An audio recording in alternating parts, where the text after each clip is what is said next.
जो लोग सोचते हैं कि कैसीनो सिर्फ लक पे चलता है, वो लोग सिर्फ आधा सच जानते हैं। क्योंकि लक टेबल पे डेफिनेटली होता है, लेकिन जो टेबल का ओनर होता है वो अपना पूरा धंधा और अपनी मेहनत की कमाई लक पे नहीं छोड़ता है। लास वेगास के कैसीनोज ने सिर्फ स्लॉट मशीन की हेल्प से एक साल के अंदर 88,000 करोड़ रुपीस कमाए थे, सिर्फ मशीन से एक शहर के अंदर एक साल में। अब यहाँ में एक सवाल आता है कि इतना सारा पैसा एग्जैक्टली आ कहाँ से रहा है? हारने वालों से डेफिनेटली हाँ, लेकिन ये लोग जो इतना सारा पैसा हार रहे हैं ये कोई बेवकूफ लोग नहीं है, ये लिटरली मिलियनर्स हैं। और ये मिलियनर्स हर हफ्ते कैसीनो आए अपना पैसा लुटवाने के लिए, इसलिए पूरा सिस्टम बहुत ढंग से और कैलकुलेटेड तरीके से इंजीनियर किया गया है, जिसमें मैथ, साइकोलॉजी, आर्किटेक्चर और फ्री दारू हर एक चीज साथ में काम करती है। आज इस वीडियो में मैं तुम्हें 3 चीजें समझाऊंगा। पहली चीज, हाउस एज एग्जैक्टली क्या होता है, कैसे काम करता है और हमेशा कैसे एक कैसीनोज हमेशा प्रॉफिटेबल रहता है। दूसरी चीज, कैसीनो की साइकोलॉजी, मशीन से लेकर एनवायरनमेंट तक हर एक चीज ट्रैप की तरह डिजाइन करी हुई होती है, जो मिलियनर्स को, अमीर लोगों को पुश करती है अपना पैसा स्पेंड करने के लिए। और तीसरी चीज, कैसीनो का असली प्रोडक्ट जिसमें वो सबसे ज्यादा पैसा कमाते हैं, और ये चीज वो बिल्कुल भी नहीं है जो तुम सोच रहे हो। लेकिन वीडियो स्टार्ट करने से पहले एक चीज मैं पहले ही क्लियर कर देता हूँ कि वीडियो में मैं गैम्बलिंग प्रमोट नहीं कर रहा हूँ और ना ही मॉरल पुलिसिंग कर रहा हूँ और बोल रहा हूँ कि नहीं करनी चाहिए। मैं बस पूरे कैसीनो बिजनेस को डिकोड कर रहा हूँ, क्योंकि जो इसका बिजनेस मॉडल है वो जेन्युइनली फैसिनेटिंग है। दिस इज योर होस्ट अर्पित शर्मा। अगर तुम्हें बिजनेस का, मार्केटिंग का, फाइनेंस का कंटेंट देखना अच्छा लगता है तो इस चैनल को सब्सक्राइब करो, लाइक करो, हाइप करो। तुम्हारे लिए कंप्लीटली फ्री ऑफ कॉस्ट है, लेकिन मेरे लिए जेन्युइनली बहुत मायने रखता है। And now let's deep dive into the video. With revenues coming in at $2.12 billion. Now, it has the most profitable casino resort in the world. But for the first time, gaming revenue in Macau has reached $1 billion.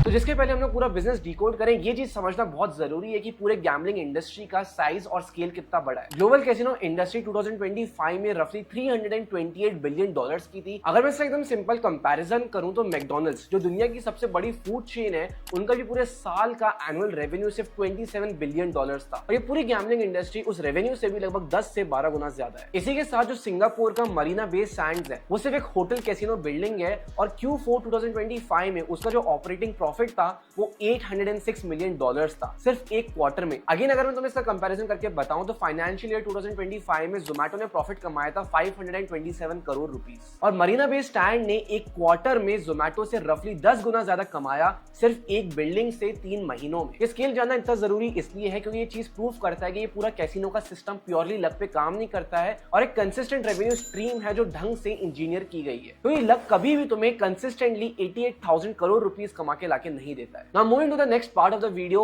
the real maths, the house edge। देखो, कोई सा भी casino हो, उनका पूरा system एक simple concept से चलता है जिसका नाम है हाउस एज। अब हाउस एज एग्जैक्टली क्या होता है मैं तुम्हें एकदम सिंपल भाषा में समझाता हूँ। एक इमेजिनरी सिनेरियो क्रिएट करो जिसमें बेसिकली हम दोनों टॉस करते हैं। अगर हेड्स आता है तो तुम मुझे 1000 रुपए दोगे, और अगर टेल्स आता है तो मैं तुम्हें 1000 रुपए दूंगा। ये कंप्लीटली फेयर गेम है जिसमें किसी के पास भी कोई एडवांटेज नहीं है। लेकिन अगर मैं यहाँ पे एक छोटा सा रूल चेंज कर देता हूँ कि हर बार जब हेड्स आएगा तो मुझे 1000 रुपए दोगे, लेकिन जब भी टेल्स आएगा मैं तुम्हें सिर्फ 950 रुपीस दूंगा। इस पर्टिकुलर सिनेरियो में हर एक चीज सेम रही, same coin, same flip, even जो विनिंग प्रोबेबिलिटी है वो भी सेम है, लेकिन सिर्फ ये चीज चेंज हुआ है कि हर फ्लिप पे मैं बेसिकली 25 रुपए कमा रहा हूँ। जिन लोगों को ये समझ में नहीं आया कि मैं 25 रुपए कैसे कमा रहा हूँ, तुम बेसिकली ये समझ लो, अगर हम 2 बार टॉस करते हैं तो प्रोबेबिलिटी है कि मैं एक बार जीत जाऊंगा, और एक बार जीतने में मेरा बेसिकली प्रॉफिट होगा 50 रुपीस का। तो ऑन एन एवरेज में हर एक फ्लिप में 25 रुपए कमा रहा हूँ। अब सुनने में ये नंबर बहुत बड़ा नहीं लगता है, लेकिन जब ये सेम चीज मिलियन ऑफ टाइम रिपीट होती है कि जो नंबर है ये बहुत ज्यादा हो जाता है, और इसी को हम लोग कहते हैं हाउस एज। देखो, ये जितने भी बड़े बड़े कैसीनोज होते हैं ये कभी भी डाइस को लोड नहीं करते हैं, कार्ड्स को मार्क नहीं करते हैं, और रूलेट में जो भी उनका व्हील घूमता है वो भी जेन्युइनली ऑनेस्ट ही होता है। बस जो पे आउट के रूल्स होते हैं वो ऐसे बनाए जाते हैं कि कैसीनो में हर एक बेट पे, जब भी तुम बेट करते हो, जो भी हाउस होता है, जो भी डीलर होता है, उसका जो विनिंग परसेंटेज होता है वो कहीं ना कहीं तुमसे थोड़ा ज्यादा ही होता है। और ये चीज कंप्लीटली साइलेंटली हो रही होती है, लेकिन कंसिस्टेंटली हर एक बेट में हो रही होती है, जो ओवर टाइम कंपाउंड करता है और कैसीनो को प्रॉफिटेबल बनाता है। अब तुम कॉइन फ्लिप वाला बेसिक एग्जांपल समझ रहे होगे, तो मैं बताता हूं एग्जैक्टली कैसीनोज में ये चीज रूलेट में कैसे इंप्लाई होती है। देखो, जो भी यूरोपियन रूलेट्स होते हैं उसमें 37 नंबर्स होते हैं, 1 से लेके 36 तक, और एक एडिशनल 0। तो बेसिकली जब भी तुम 1000 रुपए लगाते हो एक पर्टिकुलर सिंगल नंबर पे, तो तुम्हारी जो जीतने की प्रोबेबिलिटी है वो हो जाता है favourable outcomes by total outcomes, मतलब 1/37। मतलब अगर तुम 37 टाइम्स खेलोगे तो प्रोबेबिलिटी है कि तुम एक बार जीतोगे। तो अब एक फेयर गेम में एग्जैक्टली क्या होना चाहिए, जैसा अभी हमने कॉइन टॉस में देखा था, जब विनिंग प्रोबेबिलिटी 50-50 है, 1:1 1 है तो वहां पे पैसा 2x हो जाता है। तो अगर ऐसी अगर टोटल नंबर ऑफ आउटकम्स 37 है और उसमें जीतने की प्रोबेबिलिटी सिर्फ 1 है तो हमारा टोटल पे आउट 37,000 रुपीज होना चाहिए, लेकिन हाउस बोलता है कि वो 36,000 होगा। कैसीनो तुम्हें 35,000 रुपीज का प्रॉफिट देगा और उसी के साथ 1,000 रुपए जो तुमने इन्वेस्ट करे थे वो भी वापस दे देगा, लेकिन असलियत में उसको तुम्हें 1,000 रुपए और देने चाहिए थे, लेकिन वो नहीं देता है और इसी चीज को हम लोग कहते हैं हाउस एज। अगर तुम्हें बाय चांस ऐसा लग रहा है यार अर्पित ये तो चीटिंग है, तो ये चीटिंग नहीं है, क्योंकि ये सारे रूल्स ऑलरेडी लिखे हुए हैं। बस चीज ये है 90% लोग इस चीज को इग्नोर कर देते हैं। अब मैं तुम्हें एक्जैक्टली बताता हूं कि कैसीनो हर एक बेट पे एक्जैक्टली कितना अमाउंट कमाता है। देखो जब भी हमें एक्सपेक्टेड वैल्यू ऑफ प्रॉफिट या लॉस कैलकुलेट करना होता है हम हमेशा दो चीजें देखते हैं। सबसे पहला है probability of winning and reward on winning plus probability of losing and loss on losing. तो यहाँ पे हमारी जो प्रोबेबिलिटी ऑफ विनिंग है वो है 1/37 और उसमें जो रिवॉर्ड है वो है 35,000। जो हमारी प्रोबेबिलिटी ऑफ लूजिंग है वो है 36/7 और जो हमारा एक्सपेक्टेड लॉस है वो है 1,000। जब तुम ये मैथ्स करोगे तो आंसर आता है -27 रुपीज। इसका ये मतलब है कि जब तुम 1,000 रुपए लगा रहे हो तो तुम साइलेंटली 27 रुपीज लूज कर रहे हो हर एक बेट में, जो होता है लगभग 2.7%। और इसी चीज को हम लोग कहते हैं हाउस एज। इनफैक्ट जो अमेरिकन रूलेट होता है उसमें भी सेम चीज होती है और एक और एक्स्ट्रा पॉकेट ऐड कर दी जाती है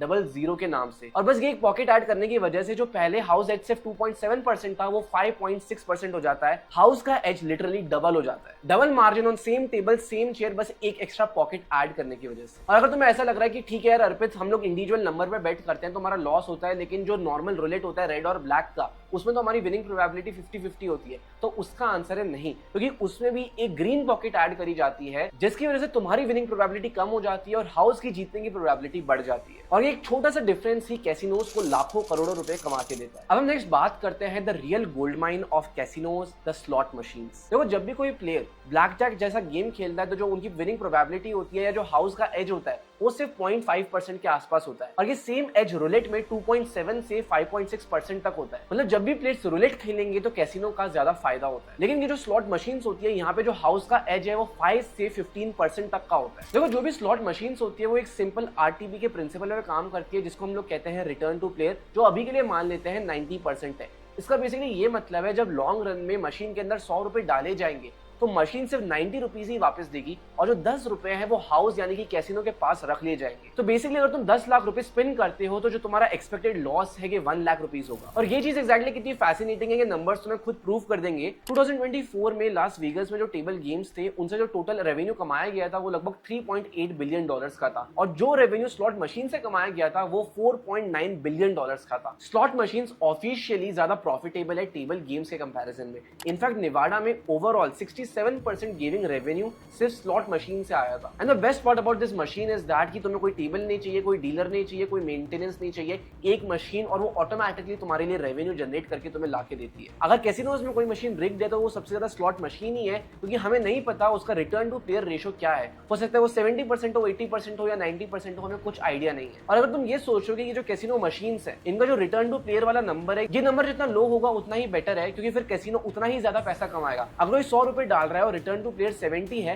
तो 30 रुपीज डायरेक्टली प्रॉफिट हो गया। तो कैसीनो यूजुअली इतने कम रेशो पे क्यों नहीं ऑपरेट करता है? इसका सिंपल रीजन ये है कि कैसीनो का ऑब्जेक्टिव तुमसे एक रात में पैसे कमाना नहीं है। कैसीनो सिंपली ये चाहते हैं कि तुम कैसीनो आओ, मैक्सिमम टाइम स्पेंड करो, तुम्हें एक होप दिखाई जाए कि हाँ भाई तुम पैसे जीत सकते हो और इसी की वजह से तुम ज्यादा बेट करोगे और इवेंचुअली लॉन्ग रन में कैसीनो को ज्यादा प्रॉफिट होगा। इसी के साथ ये जितनी भी कैसीनो मशीन्स होती है इनके अंदर एक ऐसा इफेक्ट आर्टिफिशियली इंजीनियर किया जाता है जिसको हम लोग कहते हैं नियर मिस इफेक्ट। तुमने अक्सर देखा होगा ये जो स्लॉट मशीन है इनके अंदर जो भी सिंबल्स आते हैं वो एक एक करके आते हैं। कई बार हम देखते हैं सबसे पहले जैकपॉट आता है, फिर वापस आता है और जो तीसरी बार है उसमें जैकपॉट जस्ट ऊपर एक रो से रह जाता है और फिर हमेशा हमारे दिमाग में एक फीलिंग आती है यार एक मिस रह गया, वापस ट्राई करता हूं। ये चीजें डेलिबरेटली ऐसे डिजाइन करी जाती है कि जो जैकपॉट का सिंबल है वो पी लाइन के आसपास रहे लेकिन पी लाइन पे नहीं रहे। इसकी वजह से तुम्हें हर एक स्पिन में लगेगा कि तुम जीत सकते हो, तुम्हें लगेगा तुम जीत रहे हो, लेकिन असलियत में तुम बस पैसे हार रहे हो। नेक्स्ट अब हम बात करते हैं कैसीनो के एनवायरनमेंट के बारे में। एक चीज नोटिस करना, अगर तुम कभी भी कैसीनो गए हो या जाओगे तो नोटिस करना कैसे वहां पे कोई खिड़की नहीं होती है, कोई घड़ी नहीं होती है। ये चीज डेलिबरेटली प्लान करी गई होती है क्योंकि कैसीनो के ओनर्स चाहते हैं कि तुम भूल जाओ कि कैसीनो के अंदर टाइम एग्जिस्ट करता है। देखो जो हमारा ब्रेन होता है वो यूजुअली कुछ साइन से पकड़ता है कि भाई कौन सा टाइम चल रहा है या टाइम कैसे पास कर रहा है। फॉर एग्जांपल सनलाइट से,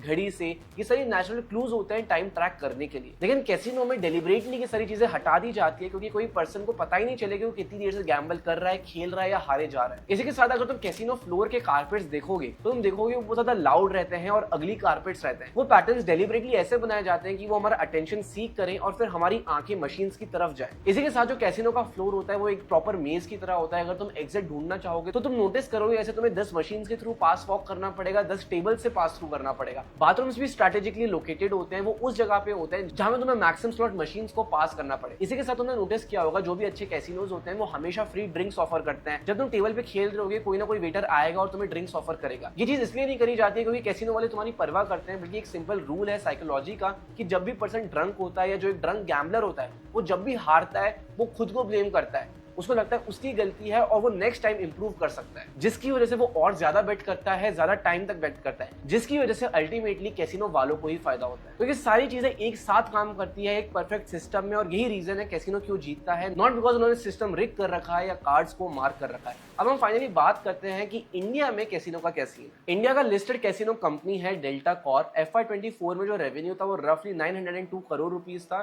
जो FY25 में 787 करोड़ पे गिर गया। क्यों? दिस वाज मेनली बिकॉज अक्टूबर 2023 में गवर्नमेंट ने 28% GST on full deposit value लगाया था और ये एक पॉलिसी की वजह से डेल्टा कॉर्प का पूरा बिजनेस मॉडल ही हिल गया। आज के टाइम में इंडिया में गोवा एक प्राइमरी मार्केट है कैसीनोज के लिए, लेकिन काफी स्मॉल स्टेज में है और अर्ली स्टेज में। अगर मैं तुम्हें नंबर या कंपैरिजन से बताऊं तो मरीना बे सैंड्स का जो क्वार्टरली प्रॉफिट था वो लगभग $806 मिलियन था और दूसरी तरफ डेल्टा कॉर्प का एनुअल रेवेन्यू $95 मिलियन है। मरीना बे एक प्रॉपर्टी एक क्वार्टर में डेल्टा कॉर्प से रफली 9 गुना ज्यादा कमाती है। अब हम फाइनली बात करते हैं क्या तुम्हें कैसीनो खेलना चाहिए या कैसीनो खेलना सही भी है या नहीं। देखो मेरे ओपिनियन में ये टोटली मैटर करता है कि तुम्हारा माइंडसेट क्या है। फॉर एग्जाम्पल अगर कोई बंदा कैसीनो जा रहा है मस्ती करने के लिए, अपने दोस्तों के साथ खेलने के लिए विद अ माइंडसेट कि यार आज मेरा 10,000 रुपए का लॉस हो जाए तो भी कोई बात नहीं, मेरे को एक्सपीरियंस करना है, मेरे को एंजॉय करना है, तो इस मामले में कैसीनो में जाना, एंजॉय करना और एक्सपीरियंस लेने में कोई बुराई नहीं है। लेकिन अगर दूसरी तरफ एक लोअर मिडिल क्लास का बंदा है जिसने एक महीना सेव करके 10,000 रुपए बनाए हैं और वो सोच रहा है कि मैं कैसीनो में जाके अपना पैसा डबल कर लूंगा, ट्रिपल कर लूंगा और फिर आराम से मजे करूंगा, तो ये चीज कंप्लीटली गलत है। तुम कैसीनो में जाओ मजे करने के लिए,